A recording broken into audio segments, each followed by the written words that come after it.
بسم اللہ الرحمن الرحیم الحمدللہ رب العالمین والصلاة والسلام علی سید المرسلین اما بعد فاعوذ باللہ من الشیطان الرجیم بسم اللہ الرحمن الرحیم انا انذرناکم عذابا قریبا یوم ینظر المرء ما قدمت یداہ ویقول الکافر یا لیتنی کنت ترابا صدق اللہ العظیم۔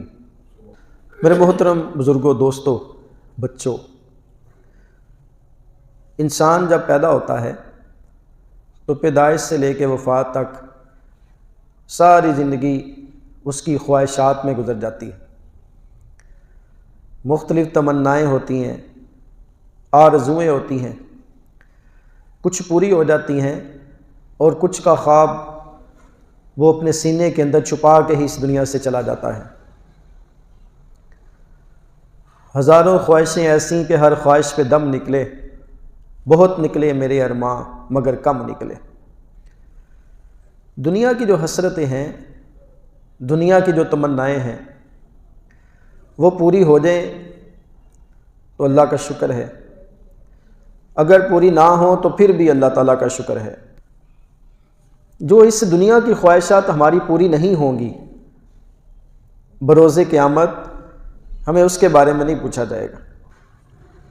تو ہم سب کو یہ دعا کرنی چاہیے کہ دنیا میں آرزوئیں پوری ہوئی ہیں یا نہیں ہوئی، کاش کہ مرنے کے بعد قبر میں یا جب اٹھنے کے بعد حشر میں اکٹھے ہوں گے تب ہماری کوئی تمنا ایسی نہ رہے کہ جس کا بیان اللہ نے اپنے قرآن کے اندر ارشاد فرمایا۔ آج میں ان آیات کے اوپر آپ سے گفتگو کرنا چاہوں گا کہ جس میں مرنے کے بعد جب انسان اللہ کی بارگاہ میں حاضر ہوگا، اپنے اعمال کا حساب دے گا،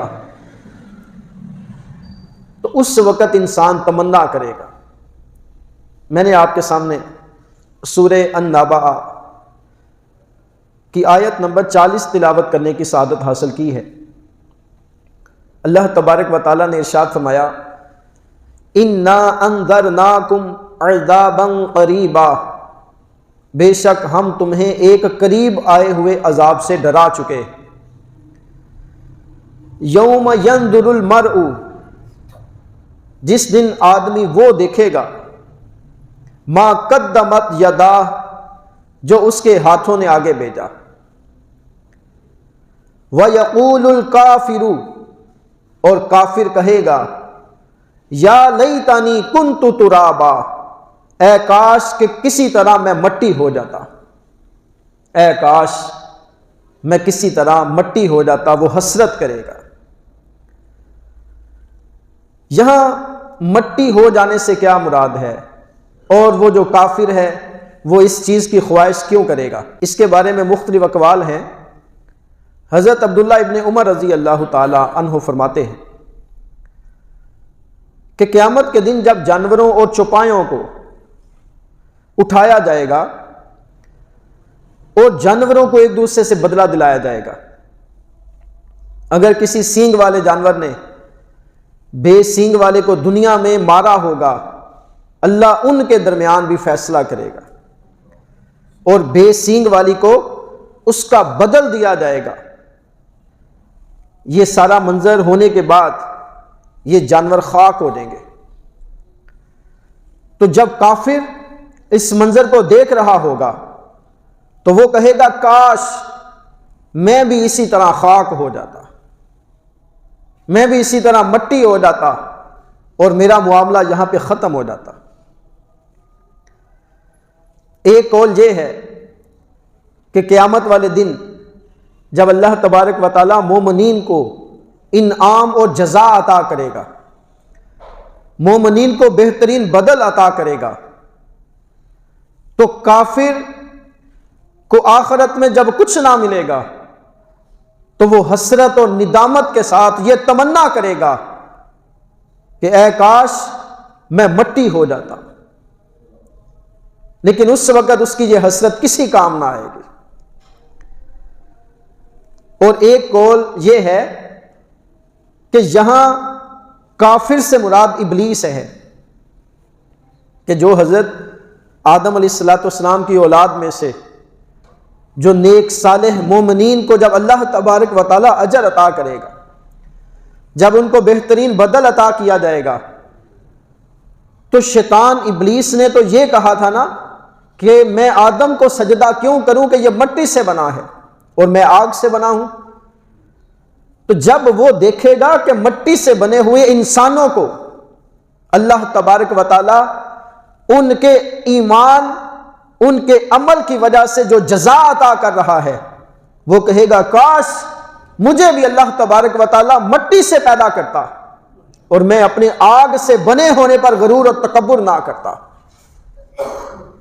تو وہ تمنا کرے گا یا لیتنی کنت ترابا، اے کاش میں کسی طرح مٹی ہو جاتا۔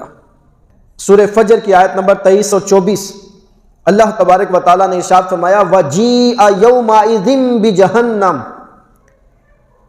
اور اس دن جہنم لائی جائے گی۔ اور جہنم کی پتہ ہے کتنی ہیبت ہوگی؟ علماء نے لکھا ہے، یہ تفسیر قرطبی کے اندر بھی یہ روایت موجود ہے کہ جہنم کی 70,000 باغیں ہوں گی، واگاں جس کو پنجابی میں کہتے ہیں۔ 70,000 جہنم کی باغیں ہوں گی، اور ایک باغ کو کھینچنے والے 70,000 فرشتے ہوں گے۔ تو لاکھوں فرشتے جہنم کو کھینچ کے لائیں گے، اور جہنم اپنے غضب پہ ہوگا، اس کی بڑی ہیبت ہوگی، اور اس کو عرش کے بائیں طرف رکھا جائے گا۔ تو ارشاد فرمایا وَجِیءَ یَوْمَئِذٍ بِجَہَنَّمَ، اور اس دن جہنم لائی جائے گی۔ یَوْمَئِذٍ یَتَذَکَّرُ الْإِنسان، اس دن آدمی سوچے گا، اس دن آدمی سوچے گا وَأَنَّىٰ لَهُ الذِّکْرَىٰ، اور اب اس کے لیے سوچنے کا وقت کہاں؟ کہ جب جہنم کو بھی کھینچ کے لایا گیا، اب میزان بھی قائم ہوگا، اب وہ سوچے گا، لیکن اب سوچنے کا وقت نہیں ہے۔ یقول، وہ کہے گا یا لیتنی، اے کاش، قدمت لحیاتی، میں نے اپنی زندگی میں کوئی نیکی آگے بھیجی ہوتی۔ وہ تمنا کرے گا اے کاش میں نے اپنی زندگی میں کوئی نیکی آگے بھیجی ہوتی۔ یہاں پہ جو ارشاد فرمایا جا رہا ہے کاش میں نے اپنی زندگی میں کوئی نیکی آگے ہوتی، اس میں زندگی سے مراد اس دنیا کی زندگی بھی ہو سکتی ہے اور آخرت کی زندگی بھی ہو سکتی ہے۔ اگر اس سے مراد اس دنیا کی زندگی ہے تو اس کا مطلب یہ ہوگا کہ کاش میں نے اپنی اس زندگی کے اندر کوئی نیکی کی ہوتی، میں نے کسی انسان کا بھلا کیا ہوتا، میں نے نمازیں پڑھی ہوتی، میں نے صدقہ و خیرات کیا ہوتا، میں اللہ کے خوف سے ڈر کے گناہوں کو میں نے چھوڑا ہوتا، میں نے دنیا میں یہ ساری نیکیاں کی ہوتی تاکہ آج قیامت کے دن یہ نیکیاں میری بخشش کا ذریعہ بن جاتی۔ تو اگر اس دن سے مراد آخرت کا دن ہے تو اس کا مطلب یوں ہوگا کہ کاش آج کے دن کے لیے میں نے کچھ نیکی اکٹھی کی ہوتی۔ وہ کہے گا یقول یا لیتنی قدمت لحیاتی، اے کاش کہ میں نے اپنی زندگی میں کوئی نیکی آگے بھیجی ہوتی۔ اللہ تبارک و تعالیٰ نے سورہ الحاقہ کے اندر ارشاد فرمایا وَأَمَّا مَنْ أُوتِيَ كِتَابَهُ بِشِمَالِهِ، اور رہا وہ جس کا نامہ اعمال اس کے بائیں ہاتھ میں دیا جائے گا، لیفٹ ہینڈ کے اندر۔ فَيَقُولُ، تو وہ کہے گا یا لیتنی، اے کاش، لم اوتا کتابیہ، کاش کہ مجھے میرا نامہ اعمال نہ دیا جاتا۔ جس کے بائیں ہاتھ میں اس کا نامہ اعمال دیا جائے گا، ایک کتاب ہوگی جس میں ہم نے جو زندگی میں اعمال کیے ہیں وہ سارے لکھے ہوں گے، اور اس کے بائیں ہاتھ میں وہ کتاب دی جائے گی اور کہے گا یا لیتنی، اے کاش کہ مجھے یہ کتاب نہ دی جاتی۔ وَلَمْ أَدْرِ مَا حِسَابِيَهْ، اور میں نہ جانتا کہ میرا حساب کیا ہے۔ یا لیتہا، اے کاش، کانت القاضیہ، کہ دنیا کی موت ہی میرا کام تمام کر دینے والی ہو جاتی. اب وہ حسرت کر رہے, اب وہ تمنا کر رہے اور اے کاش کی سزا بلند کر رہے کہ اے کاش میرا نامہ اعمال مجھے بائیں ہاتھ میں نہ دیا جاتا. کیونکہ نامہ اعمال جب انسان کو دیا جائے گا نا تو وہ اپنا نامہ اعمال پڑھے گا, تو جب وہ اپنی برائیوں کو بیان کرے گا اہل معاشر کے سامنے اس کو ذلت اور رسوائی کا سامنا کرنا پڑے گا. کیونکہ جو ہم بولتے ہیں, جو ہم ہاتھوں سے پکڑتے ہیں, جو ہم پاؤں سے چل کے گناہ کرتے ہیں, جو ہم آنکھوں سے دیکھتے ہیں, جو ہم اپنے دل کے اندر بغض مسلم رکھتے ہیں, جو ہم غیبت اور چغلیوں کا بازار گرم کرتے ہیں, قیامت والے دن ان سب کا حساب ہماری بائیں ہاتھ میں دیا جائے گا. تو انسان اس وقت ندامت کا جو شکار ہوگا, انسان اس وقت جس حسرت کا شکار ہوگا, اس کو اللہ نے اپنے کلام کے اندر ارشاد فرمایا یا لیتہا کانت القاضیہ, اے کاش کہ دنیا کی موت ہی میں تمام کر چکی ہوتی, کہ آج مجھے نہ اٹھایا جاتا, آج میرا حساب نہ لیا جاتا, اور آج بائیں ہاتھ کے اندر, آج لیفٹ ہینڈ کے اندر میرا نامہ اعمال مجھے نہ دیا جاتا. حضرت عبداللہ ابن عباس رضی اللہ تعالیٰ عنہ فرماتے ہیں کہ دنیا میں جو حجتیں وہ قائم کیا کرتا تھا, آج تو ہم ایکٹیو ہوتے ہیں, آج ہم بڑے الرٹ ہیں, آج ہم کوالیفائیڈ ہیں, آج ہم ایجوکیٹڈ ہیں, آج گفتگو کے نت نئے انداز آتے ہیں, ہمیں کمیونیکیشن کی سکلز کے اوپر مہارت حاصل ہے. ہم اپنے اعمال کرتے ہیں, ان اعمال کے اوپر جو انسان حجتیں قائم کرتا تھا, تو قیامت والے دن حضرت عبداللہ ابن عباس رضی اللہ تعالی عنہ فرماتے ہیں کہ دنیا میں جو حجتیں میں کیا کرتا تھا وہ سب باطل ہو گئی. تفسیر ساوی کے اندر یہ بیان موجود ہے. تو وہ تمنا کرے گا یا لیتہا, اے کاش. اور سورہ فرقان کی آیت نمبر 28 کے اندر اللہ تبارک و تعالیٰ نے ارشاد فرمایا یا ویلتا, ہائے میری بربادی, لیتانی, اے کاش, لم اتخذ فلانا خلیلا, اے کاش میں نے فلاں کو دوست نہ بنایا ہوتا. دنیا میں ہر بندے کے دوست ہوتے ہیں, ہم ایک سوسائٹی کے اندر رہتے ہیں, رشتہ دار ہوتے ہیں, دوست احباب ہوتے ہیں, ان کے بغیر تو گزارا ہی نہیں ہے. لیکن ہر شخص دیکھے کہ وہ کس کے ساتھ فرینڈ شپ کرتا ہے, وہ کس کے ساتھ دوستی کرتا ہے. یہ سورہ فرقان کی آیت ہمیں جھنجھوڑنے کے لیے کافی ہے. آج کے نوجوان کے لیے لمحہ فکریہ ہے کہ وہ شخص قیامت والے دن پکار رہا ہوگا حسرت اور ندامت کے ساتھ, وہ کہہ رہا ہوگا یا ویلتا, ہائے میری بربادی, لیتانی لم اتخذ فلانا خلیلا, اے کاش میں نے فلاں شخص کو اپنا دوست نہ بنایا ہوتا. کیونکہ وہ دوست ایسا ہوگا نا جو اس کو نیکیوں سے دور لے کے جاتا ہے, وہ دوست ایسا ہوگا جو اس کو بدی کی دعوت دیتا ہے, وہ دوست وہ ہوگا جو اس کو نمازوں سے دور لے کے جاتا تھا, جو اس کو سینما گھروں کے اندر لے کے جاتا تھا, جو اس کو شراب پینے کی دعوت دیتا تھا, جو اس کے ساتھ غیبت اور چغلی کیا کرتا تھا اور اس کو نیکی کی طرف نہیں آنے دیتا تھا. وہ کہے گا کاش میں نے اس شخص کو دنیا میں اپنا دوست نہ بنایا ہوتا. ابن اساکر کے اندر روایت ہے, حضرت انس بن مالک رضی اللہ تعالیٰ نے اس کے راوی ہیں, حضور نبی کریم صلی اللہ تعالیٰ علیہ وسلم نے ارشاد فرمایا کہ برے ہم نشین سے بچو کہ تم اسی کے ساتھ پہچانے جاؤ گے. برے ہم نشین سے بچو, یہ تمہاری آئیڈینٹی ہے, یہ تمہاری پہچان ہے. اور اس آیت کو اگر ہم غور سے پڑھیں تو یہ دوستی صرف دنیا کی نہیں ہے, وہ قیامت والے دن اسی دوستی کا حوالہ دے گا اور کہے گا اے کاش میں نے اس کو دوست نہ بنایا ہوتا. عورتوں سے دوستیاں کرنے والے بھی سنیں, اور ایسے مردوں کے ساتھ دوستیاں کرنے والے کہ جو اس کو گناہ کی طرف لے کے جاتے تھے, وہ بھی توجہ کے ساتھ سنیں. علماء نے لکھا ہے کہ جو عورتوں کے ساتھ دوستیاں کرتا ہے, لڑکیوں کے ساتھ جس کی فرینڈ شپ ہے, موبائل پہ گفتگو ہوتی ہے, سوشل میڈیا پہ گفتگو ہوتی ہے لڑکیوں کے ساتھ, ان دونوں کو جو کہ غیر محرموں کے ساتھ رشتے قائم کرنے والا ہے، جب یہ آخرت میں آئے گا یہ ایک دوسرے کو الزام دیں گے. وہ لڑکا کہے گا اے اللہ اس نے مجھے ورگلایا تھا، اور وہ لڑکی کہے گی اس نے مجھے ورگلایا تھا. ان دونوں کو جہنم میں پھینک دیا جائے گا.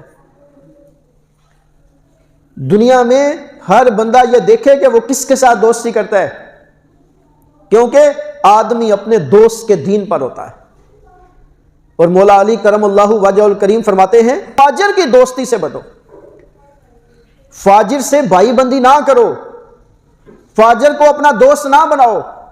جو گناہ گار ہے، جو سرے عام اعلانیہ گناہ کرتا ہے، جو نمازیں نہیں پڑھتا، رمضان کے مہینے میں روزے نہیں رکھتا، مولا علی کرم اللہ تعالی وجہ الکریم فرماتے ہیں اس سے بھائی بندی نہ کرو کہ وہ اپنے فعل کو تیرے لیے مزین کرے گا اور وہ چاہے گا کہ تو بھی اس جیسا ہو جائے.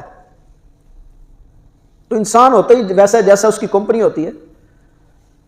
اچھے بندے کی دوستی میں بیٹھیں گے وہ آپ کو اچھی بات بتائے گا، اور برے بندے کی کمپنی میں بیٹھیں گے وہ آپ کو بری بات بتائے گا.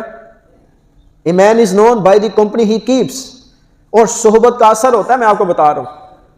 چنگے بندے دی صحبت یارو جویں دکان اتاراں، سودا پاویں مل نہ لئیے ہلے اون ہزاراں. تے برے بندے دی صحبت یارو جویں دکان لوہاراں، کپڑے پاویں کنج کنج بئیے چنکاں پین ہزاراں. تو ہر چیز کا نا ایک ماحول ہوتا ہے، ہر چیز کا ایک انوائرمنٹ کریٹ ہو جاتا ہے. ایک بندہ خوشبو لگا کے بیٹھا ہو نا، تو اس کا جو ماحول ہے، اس کی جو سراؤنڈنگ ہے، اس کا جو انوائرمنٹ ہے، جو اس کا ایٹماسفیئر ہے، وہ بھی معطر ہو جاتا ہے.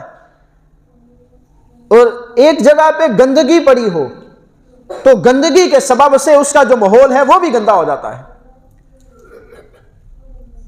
تو اس کا جو ماحول ہے وہ بھی بدبودار ہو جاتا ہے. یہ میں آپ لوگوں سے خصوصی طور پہ عرض کر رہا ہوں کہ اپنے دوست ان کو بنائیں جو خوف خدا والے ہیں، جو آپ کو یہ نہ کہیں کہ یار چھوڑو ماں باپ کے پاس کیا بیٹھنا ہے، باہر جا کے گپ شپ کرتے ہیں، جو آپ کو پیرنٹس کی خدمت سے دور کر رہے ہیں، والدین کی خدمت سے دور کر رہے ہیں.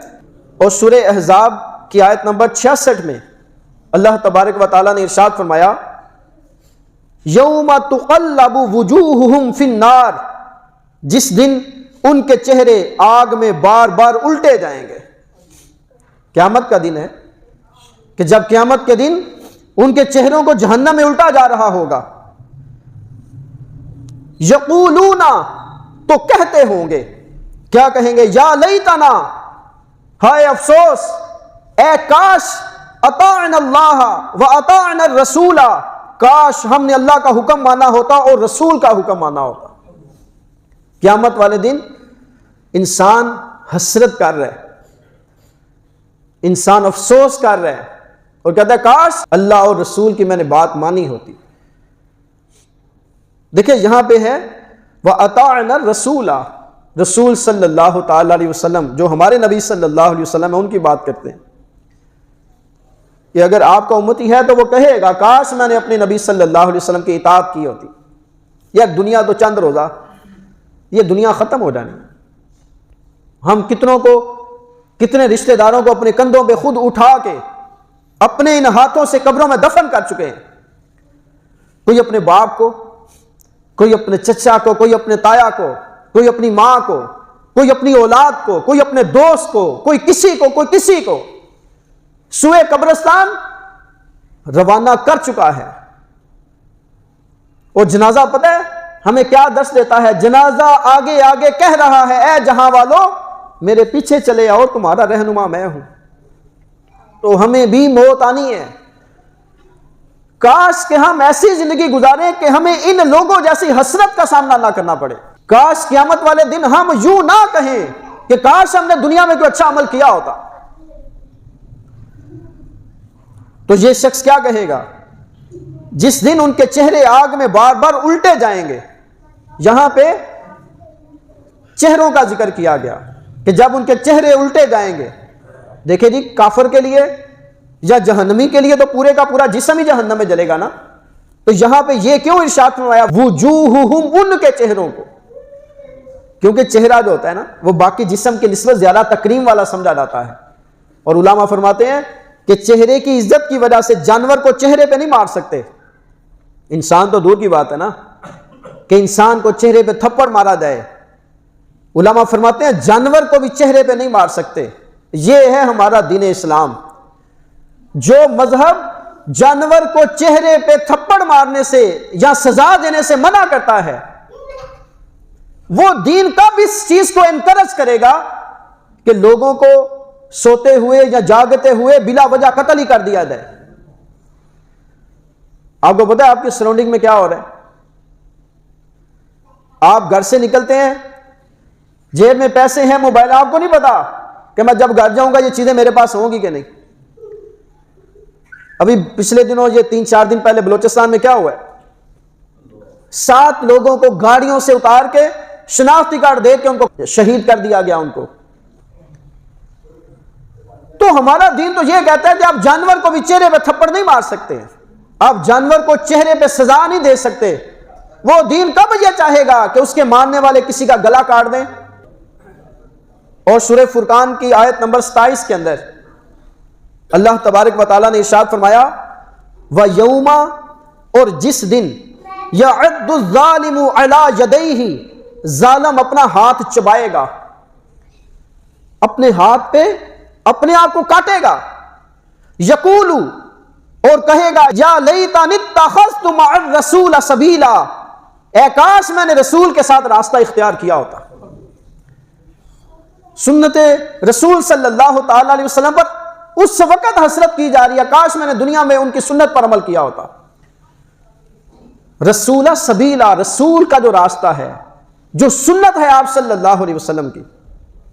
آج اللہ نے سانسیں دی ہوئی ہے نا، آج اللہ نے صحت دی ہوئی ہے، آج چلتے پھرتے ہیں، آج نمازیں پڑھنے کا وقت ہے، ابھی رمضان کا مہینہ آنے والا ہے، امید ہے کہ اس کی رحمت سے ہم رمضان کا مہینہ پائیں گے۔ ابھی ہمارے والدین اگر حیات ہیں تو ہم ان کی خدمت کر سکتے ہیں، بہن بھائی ہیں، رشتہ دار ہیں، ان کی مدد کر کے اپنی آخرت سنوار سکتے ہیں، غریبوں یتیموں کے سر پہ دست شفقت رکھ سکتے ہیں۔ یہ ہے رسول کا راستہ، آج عمل کر لیں، نہیں تو قیامت والے دن اللہ تبارک و تعالیٰ ارشاد فرما رہا ہے وہ شخص اپنے ہاتھوں پہ کاٹے گا، اپنے ہاتھ چبائے گا اور کہے گا، اس کو کہتا ہے کفِ افسوس ملنا، افسوس کرے گا کاش میں نے دنیا میں رسول صلی اللہ علیہ وسلم کا راستہ اختیار کیا ہوتا۔ ہم تو سنت کو چھوڑ کے رسموں کے پیچھے پڑ گئے ہوئے ہیں، رسموں کے پیچھے ہماری اتنی توجہ ہے، کسی کی فوتگی ہو رہے نا، کول پیسے بھی نہ ہوں تو بندہ کیا کرتا ہے، ادھار اٹھا کے کل 10ویں کا ختم کر رہا ہے، حالانکہ کل کا ختم کرنا، 10واں ختم دلانا نہ فرض ہے نہ واجب ہے، اس میں کوئی اصرار نہیں ہے، لیکن ہم اپنی ناک بچانے کے لیے رشتہ داروں کے اندر، محلے داری کے اندر ہم اس کے اوپر لاکھوں روپے خرچ کر رہے ہیں۔ کس کے اوپر؟ اس رسم کے اوپر۔ کل 10واں جائز ہے، ناجائز کی بات نہیں کر رہا ہوں، لیکن کون سی شریعت نے کہا تھا کہ بھائی 50,000 ادھار اٹھا کے تم اپنے والد کا ختم دلاؤ، بعد میں 2 سال قرضہ ہی اتارتے رہو؟ رسموں کو ہم اس طرح پورا کرتے ہیں، اور سنت یہ ہے کہ حضور نبی کریم صلی اللہ علیہ وسلم آتے جاتے مسلمان کو یا اس شخص کو جس کو جانتے تھے یا نہیں جانتے تھے سلام کیا کرتے تھے۔ کتنا کو سلام کرتے ہیں ہم لوگ؟ آپ غریبوں، دکھیاروں، غم کے ماروں کی مدد کیا کرتے تھے، ہم کتنی کو کرتے ہیں؟ حقیقت میں ہم لوگ رسموں کے پیچھے پڑ گئے ہوئے ہیں اور ہم لوگ سنت کو چھوڑ چکے ہیں۔ تو قیامت والے دن وہ جو ظالم شخص ہے وہ حسرت کرے گا، اے کاش میں نے رسول صلی اللہ تعالی علیہ وسلم کا راستہ اختیار کیا ہوتا، میں نے اپنے نبی کی سنت پر عمل کیا ہوتا۔ اور سورہ النساء کی آیت نمبر 73 کے اندر اللہ تبارک و تعالیٰ نے ارشاد فرمایا یا لیتنی کنت معہم فافوز فوزا عظیما، اے کاش میں بھی ان کے ساتھ ہوتا تو بڑی کامیابی حاصل کر لیتا۔ یہ اصل میں منافق کے بارے میں آیا کہ جب مسلمان جنگ پہ جاتے ہیں نا تو منافق جو ہے پیچھے رہ جاتا ہے، مسلمانوں کو نقصان ہوتا ہے تو یہ ہیپی ہوتا ہے، خوش ہوتا ہے، کہتا ہے اچھا میں ان کے ساتھ نہیں تھا۔ اور جب مسلمان جنگ جیت جاتے ہیں، ان کو فتح نصیب ہوتی ہے، وہ مال غنیمت تقسیم کر رہے ہوتے ہیں تو یہ افسوس کر رہا ہوتا ہے یا لیتنی، اے کاش میں بھی ان کے ساتھ ہوتا تو بڑی کامیابی حاصل کر لیتا۔ اور سورہ کہف کی آیت نمبر 42 میں ارشاد فرمایا وَيَقُولُ يَا لَيْتَنِي، اور وہ مالک کہہ رہا ہے اے کاش لم اشرک بربی احدا، اے کاش میں نے اپنے رب کے ساتھ کسی کو شریک نہ کیا ہوتا۔ اس پہ پورا جمعہ میں نے پڑھایا تھا، وہ 2 باغ والوں کا جو واقعہ ہے۔ وہ ایک کو اللہ تبارک و تعالیٰ نے بڑا مال و دولت دیا ہوا تھا نا، وہ عیش کی زندگی گزار رہا تھا، تو اس کا جو مارا غریب دوست تھا نا، وہ اس کو کہتا تھا اللہ سے ڈرو، عاجزی اختیار کرو۔ وہ کہتا تھا نا یہ سب کچھ میری اپنی کیپیبلٹیز ہیں، یہ میرا ہنر ہے، یہ میرا فن ہے۔ تو پھر اللہ نے راتوں رات اس کے باغ کو خاک میں ملا کے خاک کر دیا۔ تو یہاں پہ اس کی حسرت کا بیان ہے، وہ پورا بیان یوٹیوب پہ موجود ہے، جو آپ لوگ اگر اس کو سننا چاہیں، 2 باغ والوں کا واقعہ۔ اور سورہ الانعام کے اندر آیت نمبر 27 میں اللہ تبارک و تعالیٰ نے ارشاد فرمایا وَلَوْ تَرَا، اور اگر آپ دیکھیں اِذْ وُقِفُوا عَلَى النَّارِ، جب انہیں آگ پر کھڑا کیا جائے گا، جب انہیں جہنم میں کھڑا کیا جائے گا، فَقَالُوا، پھر یہ کہیں گے یا لیتنا، اے کاش، یا لیتنا نُرَدُّ، اے کاش کہ ہمیں واپس بھیج دیا جائے، ہمیں دنیا میں واپس بھیجا جائے۔ ان کی وش کیا ہے اس وقت؟ شدید ترین انسان کی خواہش، وہ خواہش کرے گا اللہ مجھے دنیا میں واپس بھیج، نُرَدُّ، مجھے لوٹا دے، مجھے واپس بھیج دے، وَلَا نُكَذِّبَ بِآيَاتِ رَبِّنَا، اور ہم اپنے رب کی آیتیں نہ جھٹلائیں، ہمیں واپس بھیجا جائے ہم اپنے رب کی آیتوں کو نہ جھٹلائیں، وَنَكُونَ مِنَ الْمُؤْمِنِينَ، اور مسلمان ہو جائیں۔ یہ ہے قرآن پاک کے اندر 9 جگہ پر جو اللہ تبارک و تعالیٰ نے انسان کی حسرتوں کو بیان کیا۔ تو یار ایسے عمل کرو کہ قیامت کا جب دن آئے تو ہم ان میں نہ ہوں۔ میں آپ سے اپنے دل سے یہ بات کر رہا ہوں کہ یار ابھی جوانی ہے، ابھی صحت ہے، ابھی رونقیں ہیں، ابھی چراغ گل نہیں ہوا، ابھی سانسوں کی روانگی اللہ نے عطا کی ہوئی ہے، اس کو اللہ کی عبادت میں گزار لیں۔ نماز کا وقت ہو، حی علی الصلاح، حی علی الفلاح کی صدا مسجد سے آئے، فوراً اللہ کی بارگاہ میں حاضر ہو دیں۔ کہیں قیامت والے دن یہ نہ کہنا پڑ جائے کہ اللہ مجھے واپس بھیج اور میں نماز پڑھوں۔ رمضان کا مہینہ آ رہا ہے، نیت کر لیں انشاءاللہ پورے روزے رکھیں، اور نماز تراویح مسجد میں آ کے امام صاحب کے پیچھے ادا کریں گے۔ کہیں قیامت والے دن یہ نہ کہنا پڑ جائے اللہ مجھے موقع دے میں زمین پہ جاؤں، میں دنیا میں جاؤں، نماز تراویح ادا کروں۔ جب سانس ختم ہو گئے نا، قبر میں چلے گئے، 2 نفل پڑھنے کی بھی سعادت نہیں ملنی۔ ابھی تو اللہ نے اگر حج کی توفیق دی ہے نا، اور اللہ نے طاقت دی ہو، یا حج کر لیں، اللہ تعالیٰ نے صحت تندرستی دی ہے، جسم سلامت ہے، ایمان کی دولت اللہ نے عطا کی ہوئی ہے، تہجد کی نماز ادا کر لیں۔ والدین ہیں ان کی قدر کریں، والدین کی خدمت کریں، والدین کو وقت دیں، ورنہ جن کے والدین چلے گئے ان سے پوچھیں والدین کی کیا اہمیت ہے، روتے ہیں، یقین کریں۔ لیکن اس وقت حسرت اور ندامت کے کچھ بھی ہاتھ نہیں آئے گا۔ یا لیتنا، یا لیتنی، اللہ اپنے قرآن کے اندر صدائیں بلند کر رہا ہے کہ یہ لوگ بروز قیامت ہے افسوس، اے کاش کہ دنیا میں کوئی نیکی کر کے آخرت کے لیے میں نے جمع کی ہوتی۔ اللہ ہمیں عمل کی توفیق عطا فرمائے، آمین بجاہ النبی الامین صلی اللہ علیہ وسلم۔